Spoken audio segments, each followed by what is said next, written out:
नमस्कार, स्वागत है। मैं हेमलता तिवारी आज आपके लिए हिंदी शिक्षण योजना कक्षा 8 की त्रुटिवश पिछली जो योजना कक्षा 6 की थी और मैं 8 बोल गई थी, उसके लिए क्षमा प्रार्थी हूँ। दिनांक, कक्षा, विषय और समय।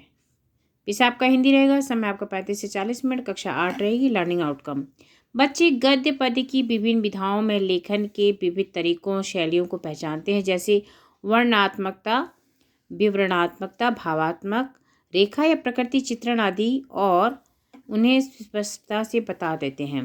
बच्चे पहरेदार की परिभाषा परिभाषित कर लेते हैं। प्रकरण पहले सावधान रहना, भाग 1 को इसको पूरा बना लीजिए। एक बार में मैंने बना दिया है। सहायक सामग्री, दीक्षा पर उपलब्ध सामग्री, श्याम पट, चौक, देश के पहरेदार तथा सैनिकों के चित्र। सीखने सिखाने की प्रक्रिया और गतिविधियाँ। शिक्षण की शुरुआत में हमारे देश की सीमा पर कौन पहरा देता है, देश की रक्षा युद्ध के समय कौन करता है, सेना कितने प्रकार की होती है, सभी सेनाओं का मुखिया कौन होता है, घर का मुखिया कौन होता है, घर में हमारी रक्षा कौन करता है, सैनिकों को पहरेदार क्यों कहा जाता है।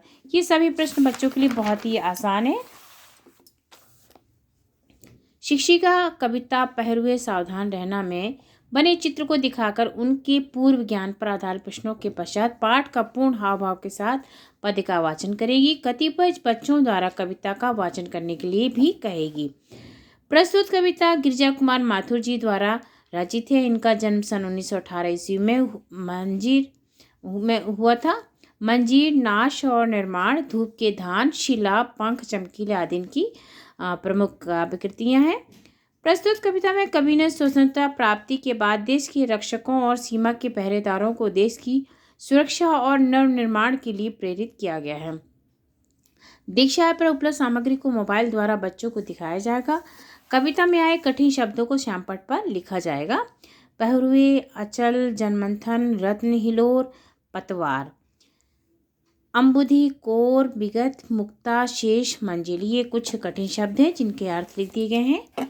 इसके पश्चात शिक्षिका बच्चों को कविता का सार बताते हुए कहेगी, प्रस्तुत कविता में कवि ने स्वतंत्रता प्राप्ति के बाद देश के रक्षक और सीमा के पहरेदारों को देश की सुरक्षा और नवनिर्माण के लिए प्रेरित किया है।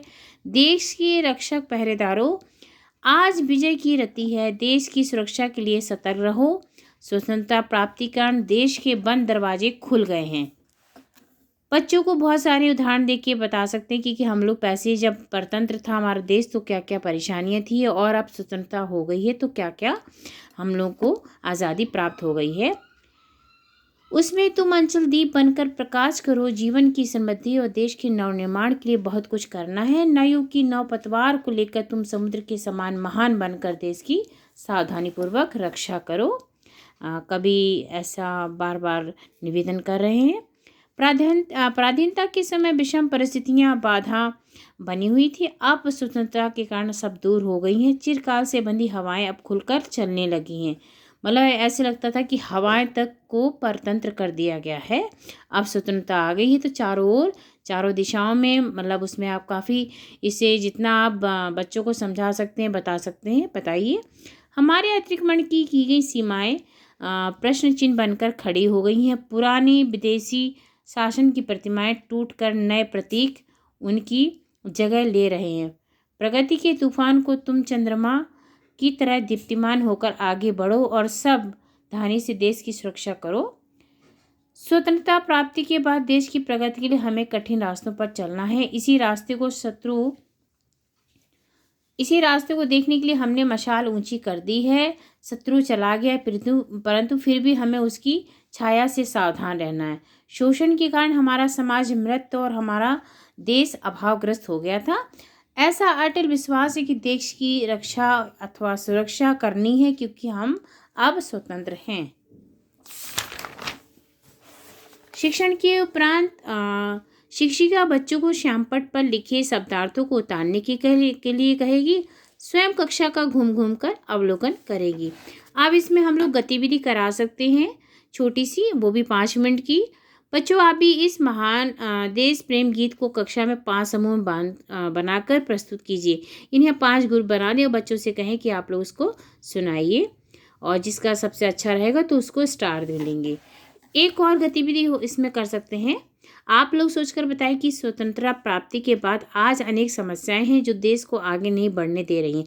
बताइए बेरोजगारी, जिसमें क्या क्या है समस्याएं निकल कर, बेरोजगारी, अशिक्षा, रूढ़िवादिता, अंधविश्वास। प्रदत्त गृह कार्य में जीत की रात से कवि का क्या तात्पर्य है, ले युग की पतवार किसके लिए कहा गया है। उपरोक्त दोनों प्रश्नों के उत्तर लिखिए, कविता को याद करिए। धन्यवाद। अगर अच्छा लगे तो लाइक सब्सक्राइब अवश्य करिए। यदि कोई त्रुटि हो या कोई सुझाव हो तो अवश्य कमेंट बॉक्स पर अंकित करें। धन्यवाद।